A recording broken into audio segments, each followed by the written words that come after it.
Histoire de vin, un podcast pour découvrir et explorer le monde du vin avec Étienne Pommier.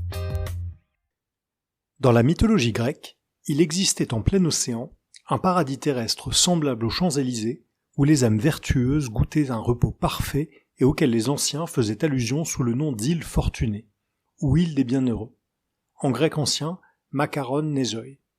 C'est de cette étymologie que vient le terme de Macaronésie qui correspond à l'ensemble des îles situées au large de l'Europe et de l'Afrique, comprenant les Açores, les Canaries, Madère et le Cap-Vert.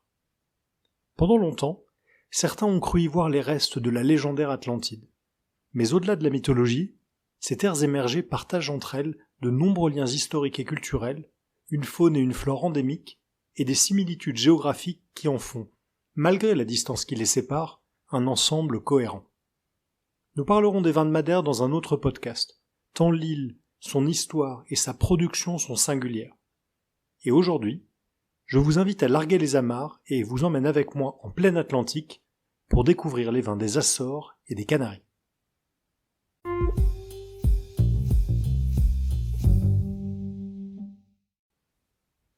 D'un point de vue géologique, les deux archipels partagent une origine commune puisqu'ils sont tous les deux situés sur des points chauds du globe. Un point chaud, c'est un endroit de l'écorce terrestre où le manteau magmatique arrive à remonter vers la surface, donnant lieu à une intense activité volcanique.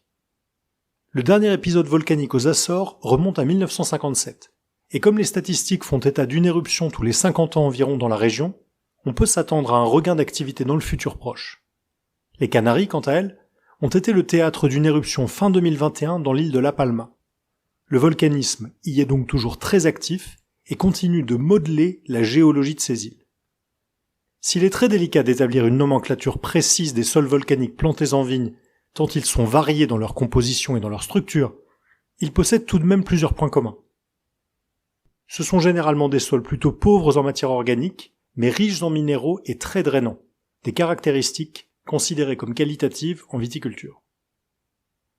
Par ailleurs, ces terres atlantiques sont également situées sur la route du même courant marin froid, le courant des Canaries, qui favorise la remontée des eaux profondes à la surface, enrichissant la vie marine des deux archipels, tout en rafraîchissant leur climat.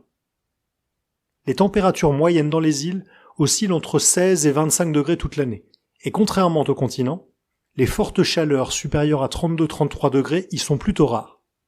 Ces paramètres favorise la viticulture et la production de vins moins riches et moins alcoolisés que ces latitudes ne pourraient le suggérer, avec des degrés naturels variant généralement entre 11,5 et 13,5%. Par ailleurs, l'isolement de ces territoires a favorisé l'utilisation de variétés locales plutôt que de cépages internationaux, tout en protégeant en partie ces vignobles insulaires de certains pathogènes. Enfin, les contraintes spécifiques au climat et au terroir de ces îles ont donné naissance à des modes de culture uniques au monde, à commencer par celui des Açores.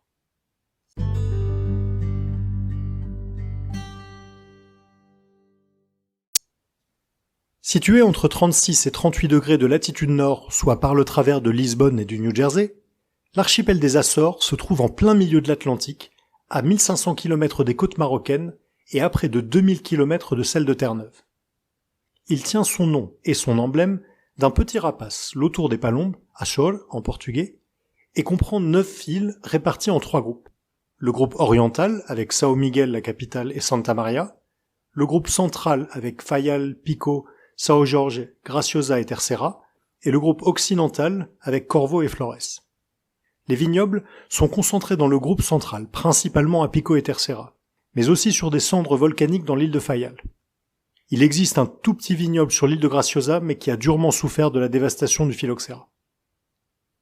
Le climat océanique de l'archipel est doux, avec peu d'amplitude thermique, et le célèbre anticyclone des Açores le protège contre les fortes dépressions la majeure partie de l'année. Par contre, les vents d'ouest apportent une humidité élevée et des pluies régulières qui mettent constamment les producteurs sous la pression du mildiou et de l'oïdium. Cœur de la viticulture açoréenne, l'île de Pico est dominée par le Ponta do Pico, qui culmine à 2351 mètres.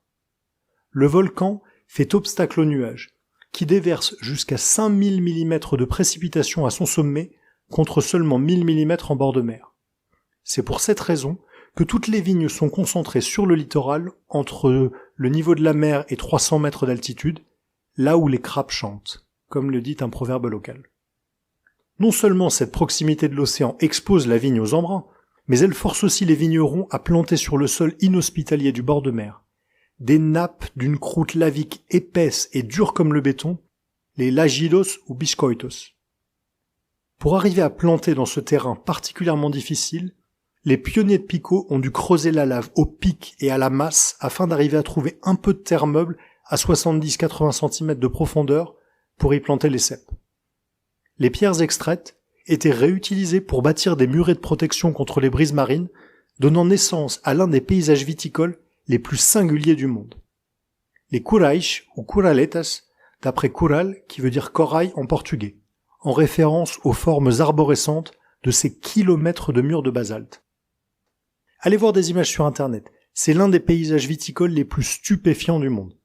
Chaque vigne est ceinte d'un mur extérieur et divisée en plusieurs curaïches rectangulaires séparés par des allées dénommées travesses. Le nombre de cèpes dans chaque cural dépend de la richesse du sol, mais sur ces terrains extrêmement pauvres, la densité dépasse rarement les 1500 pieds à l'hectare.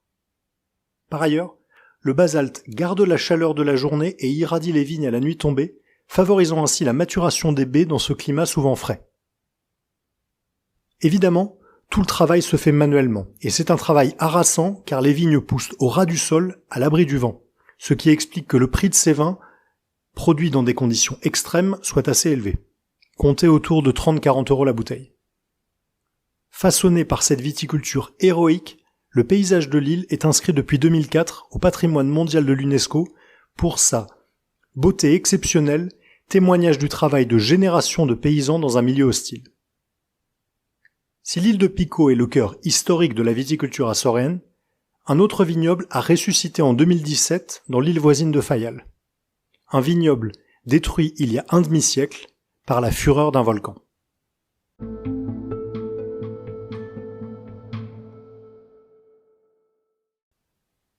Le 23 septembre 1957, des pêcheurs de Fayal racontèrent que l'océan s'était mis à bouillir près de la côte nord de l'île et quelques jours plus tard, une colonne de cendres de plusieurs kilomètres de hauteur commença à s'élever, forçant l'évacuation des habitants.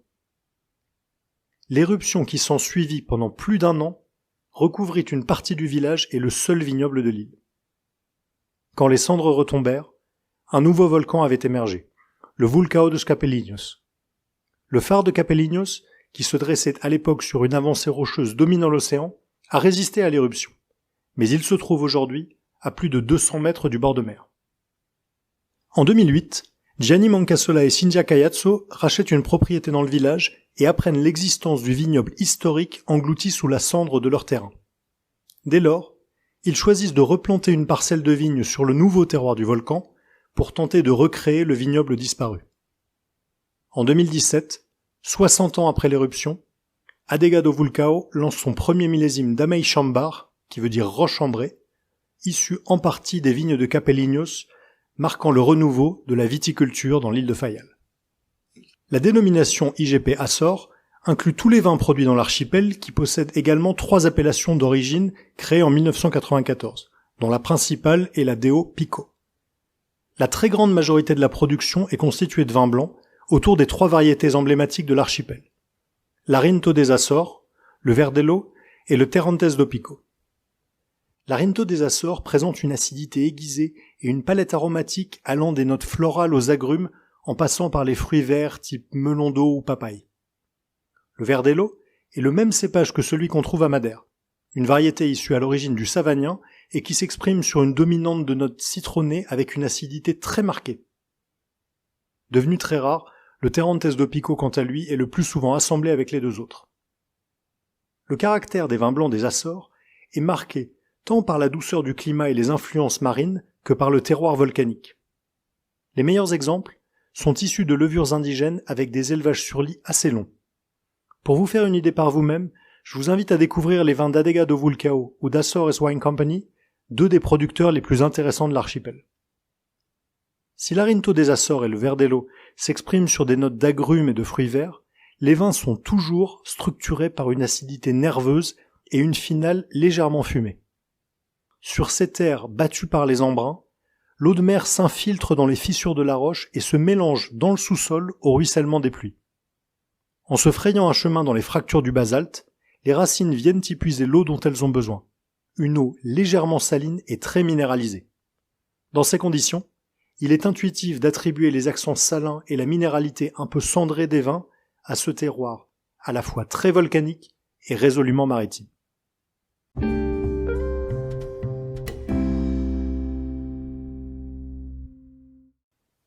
L'archipel des Canaries, lui, est situé plus au sud, par 28 degrés de latitude nord, à une centaine de kilomètres des côtes marocaines. Il tire probablement son nom d'île aux chiens, Canaria Insulae, des grands chiens de Garenne que les premiers Européens y trouvèrent en débarquant, à moins que ce ne soit plutôt une référence aux premiers colons berbères des îles appelés Canarii. Les Canaries se composent de 7 îles, d'est en ouest, Fuerteventura, Lanzarote, la Grande Canarie, Tenerife, La Gomera, La Palma et El Hierro. Lanzarote et Tenerife sont les 2 îles où la viticulture est la plus développée, mais La Palma a également une longue tradition viticole et la Grande Canarie commence également à se développer. L'île de Lanzarote est la plus volcanique, la plus sèche et la plus minérale de tout l'archipel. Il y pleut à peine 200 mm par an, ce qui en fait un climat quasi désertique, et l'île est couverte de sables et de roches volcaniques.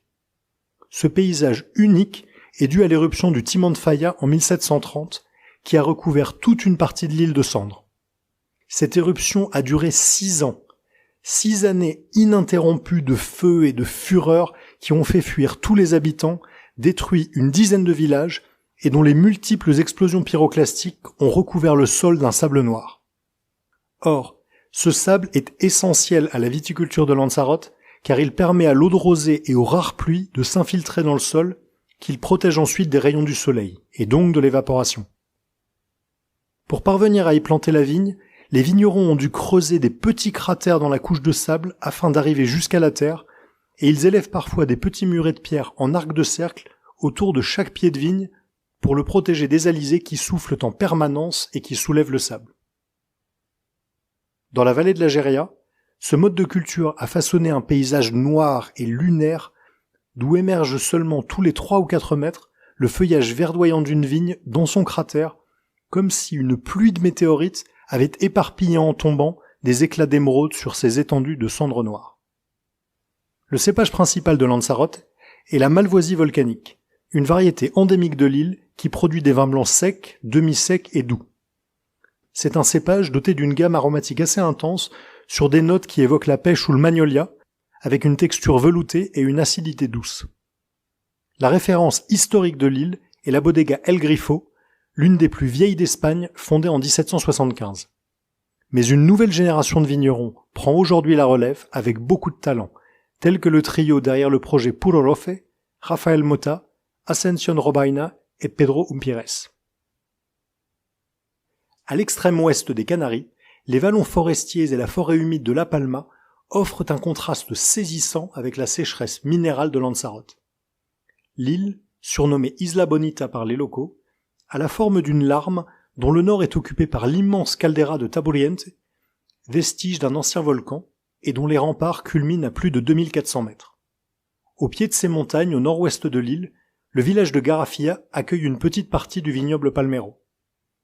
La partie sud de l'île, quant à elle, est partagée en son milieu par une dorsale volcanique d'une vingtaine de kilomètres, la Cumbre Vieja. C'est là que s'est déclarée l'éruption du 19 septembre 2021 et qui a duré jusqu'à Noël, après avoir enseveli plusieurs villages sous les coulées de lave. S'ils ont été choqués par le phénomène et par la destruction qu'il a occasionnée, les habitants de l'île ont également été émerveillés de voir à l'œuvre les forces telluriques qui ont forgé leur terre, et je ne doute pas qu'avec le temps, ils se réapproprieront avec fierté le terrain brûlé par le volcan. C'est ce qu'ils ont fait dans le sud, où les vignes se concentrent autour de Fuencaliente, à la pointe de l'île, avec comme domaine phare la bodega Matías y Torres, appartenant à la même famille depuis 1885 et spécialisée dans les vins blancs de Malvoisie. Mais cette Malvoisie-là, probablement originaire de Crète, n'est pas la même que celle de Lanzarote. et elle produit dans ce terroir océanique très vanté un blanc liquoreux issu de vendanges tardives d'une grande complexité. Un proverbe local dit d'ailleurs que celui qui est venu à Fuencaliente sans goûter son vin est venu pour rien. On trouve aussi quelques vins blancs secs, notamment issus du cépage Albillo Criollo, et de rares vins rouges. Mais la curiosité œnologique de l'île, c'est le vino de Tea. Tea, c'est le nom du pin des Canaries, qui pousse en abondance sur l'île. Dans le passé, on l'utilisait pour fabriquer des barriques, le chêne ne poussant pas sur la palma. Et quelques vignerons perpétuent la tradition en élevant dans des barriques de pin un vin rouge local élaboré à partir du cépage Negramol. Le résultat est un vin unique au parfum de résine très intense qui se décline aujourd'hui en blanc et rappelle un peu le retsina grec.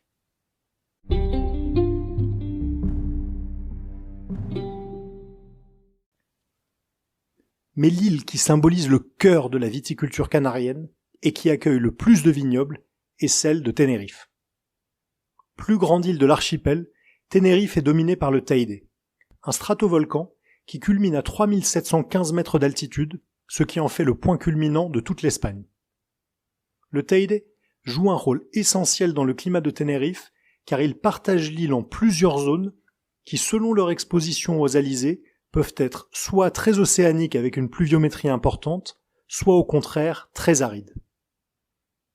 Le nord-est de l'île est la partie la plus fraîche et la plus humide, autour de la ville de La Laguna, dans l'appellation Tacoronte-Acentejo. La côte nord est un peu plus chaude, mais bénéficie toujours de précipitations suffisantes autour du village historique de La Orotava.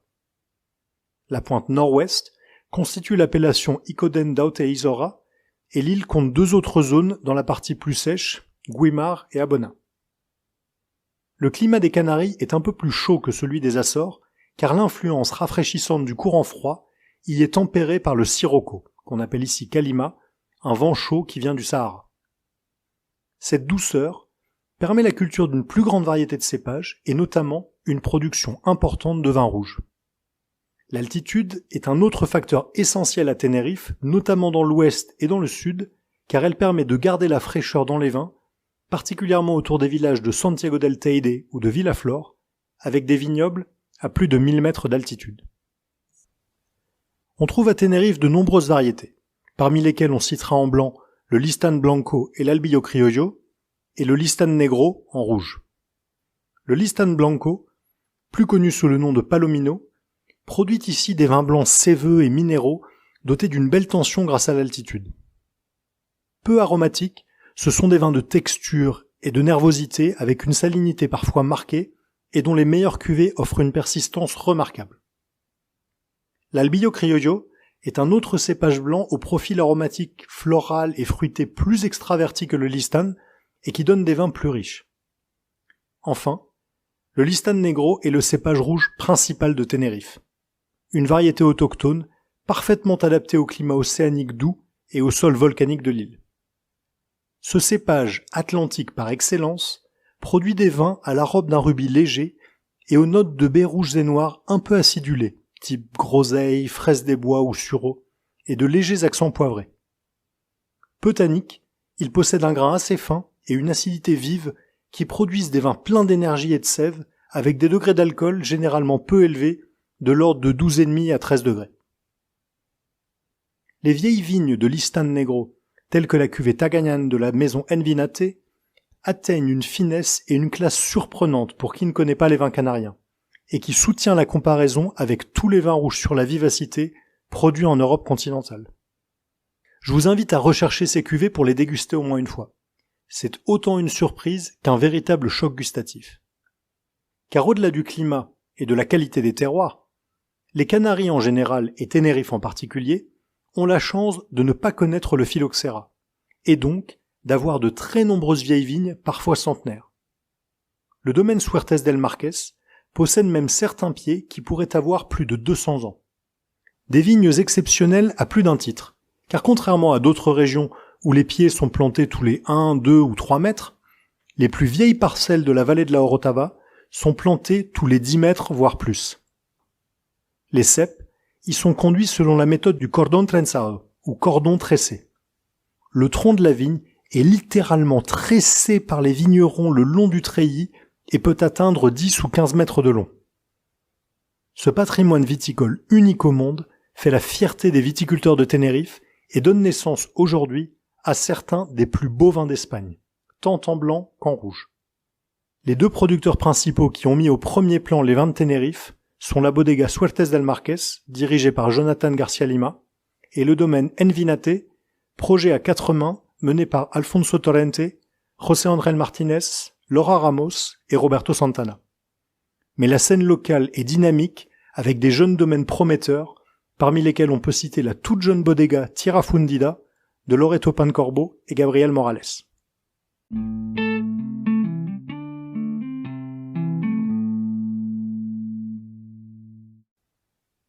Pico, Tenerife, Lanzarote, La Palma. Qui aurait cru que ces îles lointaines en plein océan produisent du vin si loin du continent? Et non seulement elles produisent du vin, mais certaines cuvées, aussi bien en blanc qu'en rouge, sont de véritables grands crus redoutables en dégustation à l'aveugle. Dans ces îles, battues par les vents et apparemment inhospitalières, les hommes ont inventé et perfectionné à force de travail et de résilience des modes de viticulture parmi les plus stupéfiants de la planète. Sur ces terres émergées, que certains ont longtemps pris pour des vestiges d'un continent perdu, des générations de vignerons ont su préserver un formidable patrimoine naturel et traditionnel dont les héritiers nous permettent aujourd'hui de savourer les fruits. Forgés par le feu et l'eau, les crus des Açores et des Canaries possèdent un caractère bien trempé, des vins atlantiques chargés de toute la fraîcheur et de l'énergie de l'océan qui offrent une expérience de dégustation unique en même temps qu'une véritable invitation au voyage. Et si finalement c'était ça, le trésor de la mythique Atlantide ?